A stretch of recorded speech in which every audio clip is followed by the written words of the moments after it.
have a look at a motion graph question. This one's talking about a runner. They're doing an indoor race, 60 meters race. But really, when we're looking at these motion graphs, what we've got to work out is it a distance time graph or is it a velocity time graph? Because they're going to give us different bits of information. We did need to deal with them in different ways. So here, we're looking at speed, meters per second, so it's a velocity time graph. So that tells us a couple of things. We've got the graph steadily going upwards in a straight line here, so we know the speed is going up steadily. So we've got a steady acceleration. Across the top here, it's doing a steady speed.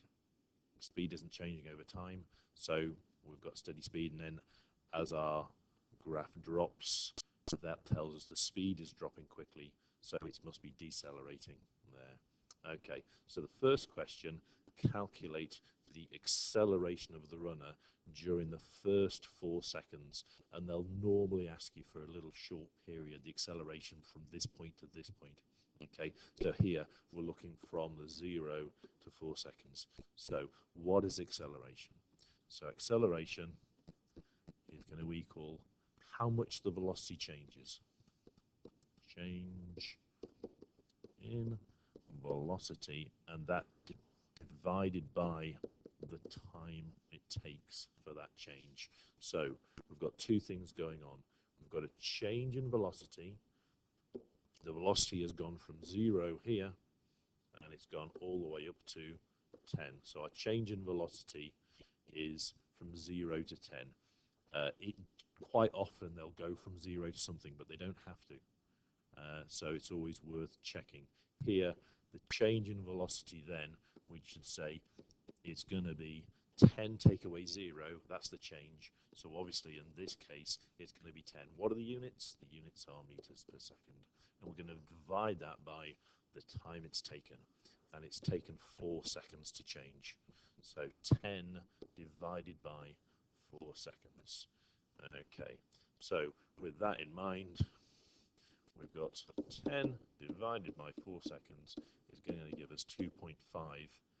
And it's an acceleration. And this is just one of my, if you're expected to know the acceleration is meters per second squared, or sometimes you'll see it as meters seconds to the minus 2 as well. Okay, so that's our acceleration. How far does the runner travel? So on a velocity time graph, distance traveled is actually the area under the graph. And it's asking again for the first 4 seconds. So we need to find the area under the graph for the first 4 seconds. Fortunately, it's triangle. Triangle is half the base multiplied by the height. That gives us the area. So the base is 4, the height is 10, it's half that.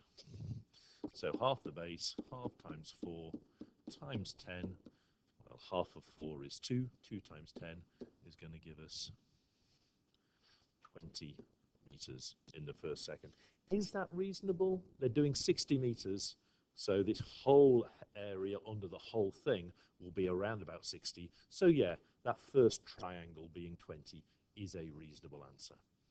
Okay, finally, at the finish, our runner slows down and it gives us the deceleration there.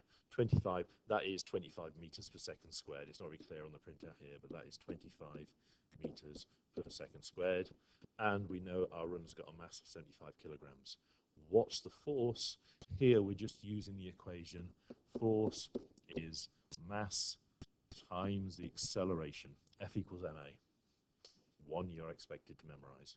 So our force, we've got the mass at 75 kilograms. We've got the acceleration, 25 meters per second squared. So we just multiply those two together, pop that into your calculator, and you're going to get 1875. And it gives you the units already, so you're not going to pick up marks for that. Okay, but 1875 newtons is the answer.